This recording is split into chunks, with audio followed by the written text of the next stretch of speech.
blue whale, especially with like the after parties and stuff. That's fun. I'm not really good at parties. I have a lot of weird interactions. Like last night, a girl came up to me and she said, "Hey, I'm gonna hang out with you. You seem like the least rapey guy here."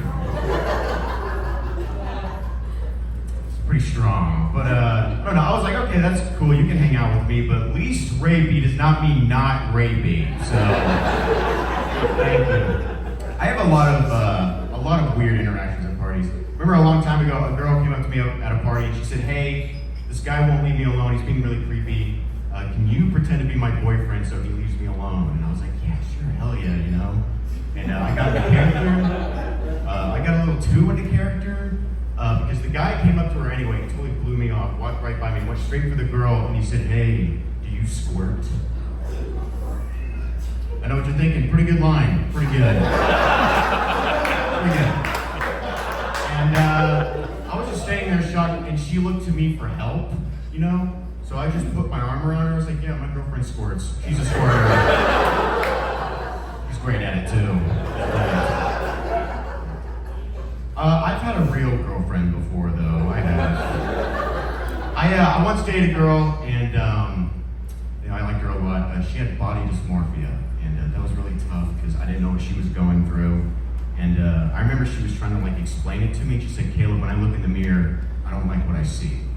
I didn't know how to console her. It was really sad. And then she said, "Caleb, when you look in the mirror, what do you see?" And I didn't have the heart to tell her that when I look in the mirror, what I see is, "Boo! Boo! Welcome to the gun show!" Thank you. Thank you.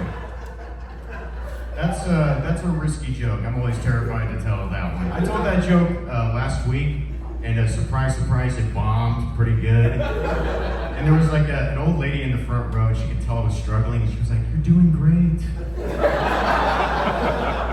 And some guy in the back yelled, "No, he's not."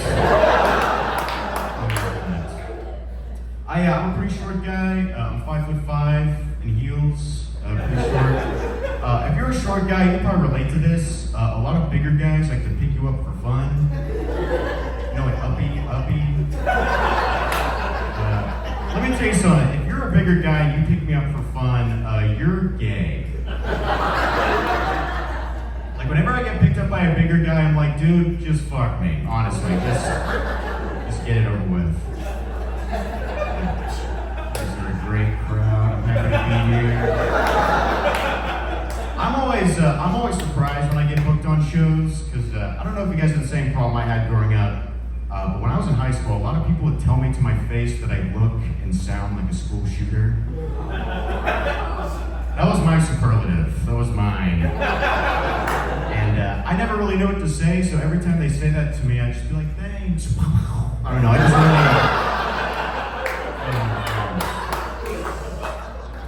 I recently moved out of my parents. I live in Oklahoma City now.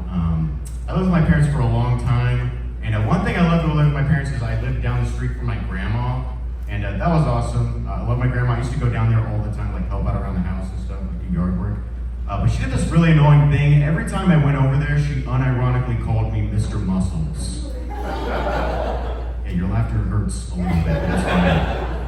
And I tell my friends about this, and they're like, "Oh, that's so cute, that's adorable." And I'm like, "It sounds like my grandma's talking shit." That's what it sounds like. And it put me in shit-talking mode, so I started calling her the Fountain of Youth, which I'm not proud of. I'm ashamed of that one. And surprise, surprise, she did not like that nickname. She's like, "Caleb, I don't like that nickname." I'm like, "Mr. Muscles doesn't give a shit, you bitch. Shut the fuck up."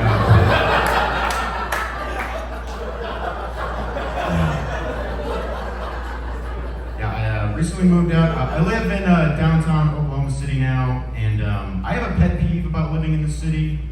Like nightlife in general. Bear with me, it's kind of weird. I don't like it when I'm walking home late at night and there's a woman walking alone in front of me because I'm a fast walker, if that makes sense. And if I walk normally, I'm gonna gain up on her and I don't wanna make her feel uncomfortable. And this happened to me a few nights ago. I was walking back to my apartment, it was like 2 a.m. and there was this girl walking alone 20 yards in front of me and she was walking really slow. And it was 2 a.m., I could see my apartment, and I was like, you know what, I'm just gonna walk normally, all right? I just wanna get home, and that's what I did. I kinda like gained up on her a little bit.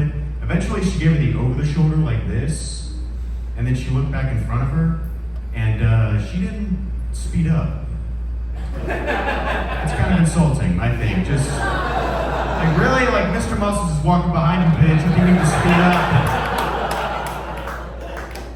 And eventually, I get kind of close to her, right in front of my apartment, and she turns around and she squares up with me. She's like, what? What's up? What do you want? Why are you walking so close to me? And I said, ma'am, you're a slow walker. I'm a fast walker. You need to walk faster. And her response was, why should I have to walk faster?